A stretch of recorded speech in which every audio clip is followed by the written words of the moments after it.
বলছি আজ আমি আপনাদের সাথে একটা জিনিস শেয়ার করতে চাই।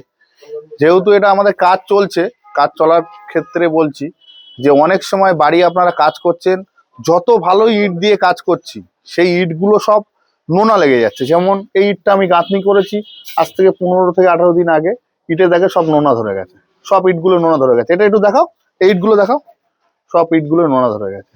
এইগুলোর মেন কারণ আপনারা হয়তো বুঝতে পারছেন না। তার জন্য আমি আজ ইউটিউব বন্ধুদেরকে বলছি, যেহেতু আমি বাড়ি বানিয়ে বিক্রি করি, তার ক্ষেত্রে আজকে আমি আপনাদেরকে সাজেশন দিচ্ছি। তার জন্য আমরা তেঁতুল আছে না, পাকা তেঁতুল, ওইগুলো গুলে স্প্রে করেছি।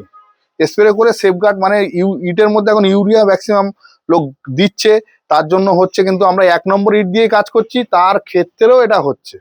আপনারা হয়তো ভাবছেন যে আমি কেমন বা কি জন্য বলছি, এটা আপনারা মানে প্লাস্টার করার পরে বুঝতে পারবেন। ড্যাম প্রুফ আপনি উঠে আসছে, তার জন্য আমরা একটা ড্যাম প্রুফের জন্য ডক্টর ফিক্সিট বলে একটা জিনিস সিমেন্টের মধ্যে মেশাচ্ছি, সেটা আপনাকে দেখে দেখাই, না দেখালে আপনারা বুঝতে পারবেন না।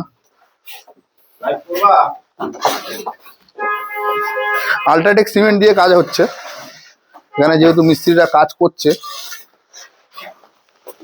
লিটন দা একটু এটা একটু দেখাও,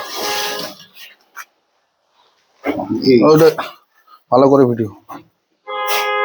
এটা দিয়ে কাজ করছি আমরা, এই বালির মধ্যেই পাইল করা হচ্ছে। এই আসো গাড়িতে।